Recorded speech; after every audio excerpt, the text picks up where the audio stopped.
ओम नमः शिवाय। आप श्री शिव महापुराण के प्रथम विद्येश्वर संहिता का श्रवण कर रहे हैं। चौथा अध्याय श्रवण, कीर्तन और मनन। इन तीन साधनों की श्रेष्ठता का प्रतिपादन। मुनिगण बोले, हे ब्राह्मण, मनन कैसा होता है, श्रवण का स्वरूप कैसा है और उनका कीर्तन कैसे किया जाता है, यथार्थ रूप में आप वर्णन करें।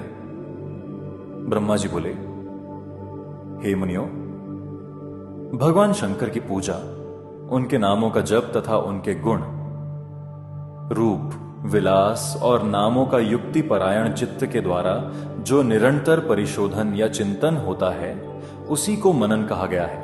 वह महेश्वर की कृपा दृष्टि से उपलब्ध होता है। वह समस्त श्रेष्ठ साधनों में प्रमुखतम है। शंभु के प्रताप, गुण, रूप, विलास और नाम को प्रकट करने वाले संगीत, वेद वाक्य या भाषा के द्वारा अनुराग पूर्वक उनकी स्तुति ही मध्यम साधन है, जिसको कीर्तन शब्द से कहा जाता है। हे ज्ञानियों, स्त्री क्रीड़ा में जैसे मन की आसक्ति होती है, वैसे ही किसी कारण से किसी स्थान में शिव विषयक वाणियों में श्रवण इंद्रिय की दृढ़तर आसक्ति ही जगत में श्रवण के नाम से प्रसिद्ध है। सर्वप्रथम सज्जनों की संगति से श्रवण सिद्ध होता है, बाद में शिव जी का कीर्तन दृढ़ होता है और अंत में सभी साधनों से श्रेष्ठ शंकर विषयक मनन उत्पन्न होता है। किंतु यह सब उनकी कृपा दृष्टि से ही संभव होता है। सूत जी बोले, मुनीश्वरों, इस साधन का महात्म्य बताने के प्रसंग में मैं आप लोगों के लिए एक प्राचीन वृत्तांत का वर्णन करूंगा। उसे ध्यान देकर आप लोग सुने। पूर्व काल में पराशर मुनि के पुत्र मेरे गुरु व्यासदेव जी सरस्वती नदी के सुंदर तट पर तपस्या कर रहे थे। एक दिन सूर्य तुल्य तेजस्वी विमान से यात्रा करते हुए भगवान सनत कुमार अकस्मात वहां आ पहुंचे। उन्होंने मेरे गुरुदेव को वहां देखा। वे ध्यान में मग्न थे। उससे जगने पर उन्होंने ब्रह्मा के पुत्र सनत कुमार जी को अपने सामने उपस्थित देखा। वे बड़े वेग से उठे और उनके चरणों में प्रणाम करके मुनि ने उन्हें अर्घ्य प्रदान करके देवताओं के बैठने योग्य आसन भी अर्पित किया। तब प्रसन्न हुए भगवान सनत कुमार विनीत भाव से खड़े हुए व्यास जी से गंभीर वाणी में कहने लगे। सनत कुमार बोले, हे मुने, आप सत्य सनातन भगवान शंकर का हृदय से ध्यान कीजिए, तब वे शिव प्रत्यक्ष होकर आपकी सहायता करेंगे। आप यहां तप किस लिए कर रहे हैं? इस प्रकार सनत कुमार के कहने पर मुनिव्यास ने अपना आशय कहा। मैंने आपकी कृपा से वेद सम्मत धर्म, अर्थ, काम और मोक्ष की कथा को मानव समाज में अनेक प्रकार से प्रदर्शित किया है। इस प्रकार सर्वथा गुरु स्वरूप होने पर भी मुझ में मुक्ति के साधन ज्ञान का उदय नहीं हुआ है। यह आश्चर्य ही है।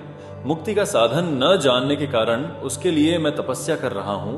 हे विप्रेंद्रो, इस प्रकार जब व्यास मुनि ने भगवान सनत कुमार से प्रार्थना की, तब वे समर्थ सनत कुमार जी मुक्ति का निश्चित कारण बताने लगे। भगवान शंकर का श्रवण, कीर्तन, मनन, ये तीनों महत्तर साधन कहे गए। ये तीनों ही वेद सम्मत हैं। पूर्व काल में मैं दूसरे साधनों के संभ्रम में पड़कर घूमता घामता मंदराचल पर जा पहुंचा और वहां तपस्या करने लगा। तदनंतर महेश्वर शिव की आज्ञा से भगवान नंदिकेश्वर वहां आए। उनकी मुझ पर बड़ी दया थी। वे सबके साक्षी तथा शिवगणों के स्वामी भगवान नंदिकेश्वर मुझे स्नेह पूर्वक मुक्ति का उत्तम साधन बताते हुए बोले, भगवान शंकर का श्रवण, कीर्तन और मनन, ये तीनों साधन वेद सम्मत हैं और मुक्ति के साक्षात कारण हैं। यह बात स्वयं भगवान शिव ने मुझसे कही है। अतः हे ब्राह्मण, आप श्रवणादि तीनों साधनों का बार बार अनुष्ठान करें। व्यास जी से बार बार ऐसा कहकर अनुगामियों सहित ब्रह्मपुत्र सनत कुमार अपने विमान से परम सुंदर ब्रह्मधाम को चले गए। इस प्रकार पूर्व काल के इस उत्तम वृत्तांत का मैंने संक्षेप से वर्णन किया है। ऋषिगण बोले, हे सूत जी, आपने श्रवण आदि तीनों साधनों को मुक्ति का उपाय बताया है। जो मनुष्य श्रवण आदि तीनों साधनों में असमर्थ हो, वह किस उपाय का अवलंबन करके मुक्त हो सकता है और किस साधन भूत कर्म के द्वारा बिना यत्न के ही मोक्ष मिल सकता है।